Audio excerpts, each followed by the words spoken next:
नमस्कार, देवज्ञ एस्ट्रोलॉजी में आप सभी का स्वागत है। ये हमारी एक सीरीज़ चल रही है छोटे छोटे उपाय, और इसमें हम अब डिस्कस करेंगे राहु को। जी हाँ, राहु, कलयुग का राजा राहु बहुत ही क्रूशियल प्लैनेट है कलयुग में तो। और इसके इतने डायमेंशंस भी हमें पता लग चुके हैं अब एस्ट्रोलॉजी के माध्यम से कि हम इसमें से कुछ चीज़ों को लेकिन आज डिस्कस करेंगे सिर्फ, ताकि आप जल्दी से आइडेंटिफाई कर लें आपका राहु आपको शुभ प्रभाव दे रहा है या अशुभ। राहु के अशुभ प्रभावों को आप कैसे पहचानेंगे? देखिए, सबसे पहले अगर आप एक काल्पनिक दुनिया में ज़्यादा जी रहे हैं तो आप समझ लीजिएगा आपका राहु अशुभ चल रहा है। आप डूअर नहीं हैं, केवल थिंकर हैं, सब कुछ इमेजिन करते जा रहे हैं लेकिन आप कर नहीं पा रहे हैं, तो आप मान के चलिए कि आपका राहु जो है ये ख़राब चल रहा है। एक और चीज़ हो जाती है, राहु में ना थोड़े से एग्जैजुरेटेड थॉट्स भी आते हैं। जैसे कि ना आपको एक मेगैलोमेनिया भी जिसे हम कहते हैं इंग्लिश में, या तो खुद को बहुत ही ज़्यादा ग्रेट समझ लेना, या किसी भी चीज़ के को ज़्यादा बढ़ा करके इमेजिन करते रहना अपने दिमाग में, जो कि मैंने बताया ओवर थिंकिंग, काफ़ी हद तक ये भी राहु से ही होता है। बेसिकली एग्जीक्यूशन पुअर चलता रहता है, लेकिन इमेजिनेशन की दुनिया में आप रोज़ डेली बेसिस पे आगे बढ़ते जा रहे हैं, तो आप मान के चलिए आपके राहु जो हैं ये अच्छा प्रभाव नहीं दे रहे हैं। एक और बात होती है राहु के साथ, राहु ना एडिक्शंस भी देते हैं।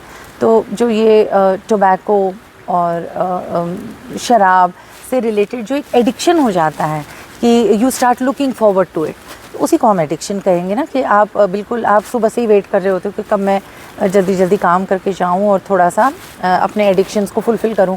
तो आपका राहु जो है, देखिए वहाँ पे आपकी थॉट्स जा रही हैं, तो आपका राहु जो है ये वीक हो रहा है। एक और बहुत क्लियर सिम्टम है राहु के ख़राब होने का, वो है काम बिगड़ना, अटक जाना, कामों का अटक ही जाना और बिगड़ जाना। ठीक है, ये राहु कर देते हैं। सडन डिबैकल ये भी राहु करते हैं कि सब कुछ ठीक था और फिर अब ये हालत ऐसी हो गई है कि मुझे कर्ज़ लेना पड़ जा रहा है। मैंने सोचा भी नहीं था 3 महीने पहले कि 3 महीने बाद ये परिस्थिति आ जाएगी मुझ पे। तो ये सब जो एक सडननेस और ये जो एक डिबैकल ले आता है, ये राहु ही करता है। तो आप समझ लीजिएगा कि आपका राहु काफ़ी वीक चल रहा है। रिलेशंस में मैं कहूँगी कि इन लॉज के साथ जब प्रॉब्लम्स आ जाती हैं अचानक, मतलब ठीक होते हैं आपके रिलेशन और सडनली ऐसा कुछ हो गया कि एकदम ही एक बड़ी एनिमोसिटी सी हो गई आपके आपस में और बिल्कुल ही नहीं बन रही है, तो ये भी राहु की वजह से। अब कुछ लोग सुनने वाले कहेंगे हमारी तो रोज़ी खिटपिट लगी रहती है, तो नहीं, उसमें राहु का रोल नहीं है, वो कम्युनिकेशन या यूँ कहिए मिस कम्युनिकेशन की वजह से है। उसके लिए आप बुध के ही उपाय करिएगा। ये मैं ख़ास तब कह रही हूँ जब सब कुछ ठीक चल रहा है, आप लोग साथ रहते हैं, ठीक रहते हैं, और फिर सडनली एक प्रॉब्लम आ गई, बड़ी सी मिसअंडरस्टैंडिंग का आ जाना, ये काफ़ी हद तक राहु कर देते हैं। हेल्थ वाइज आप देखेंगे आपको ENT की इश्यूज़ बहुत आएंगी। अगर रिपीटेड इश्यूज़ बहुत आएंगी ENT की, बार बार आपको डॉक्टर के पास ENT के लिए अगर जाना पड़ रहा है, राहु ख़राब चल रहे हैं। आपके मेन डोर में अगर ख़राबी है, या तो वो ठीक से खुलता नहीं है, या तो उसको बड़ा धक्का दे के खुलना पड़ता है, या तो वो ठीक से बंद नहीं होता, एकदम उस पर ज़ोर लगाना पड़ रहा है, इस टाइप की जो एक प्रॉब्लम्स आती है, मतलब वो एवरी टाइम यू क्लोज़ और ओपन योर मेन डोर आपको पता चलता है कि इसमें कुछ ख़राबी है, तो आप मान के चलिए आपका राहु ठीक नहीं है। तो क्या करें फिर ऐसे राहु को ठीक करने के लिए? आप दुर्गा माँ की आराधना करिए। माँ दुर्गा ही हैं जो राहु को अपने कंट्रोल में कर लेती हैं और राहु आपको फिर रिलीफ प्रोवाइड करते हैं।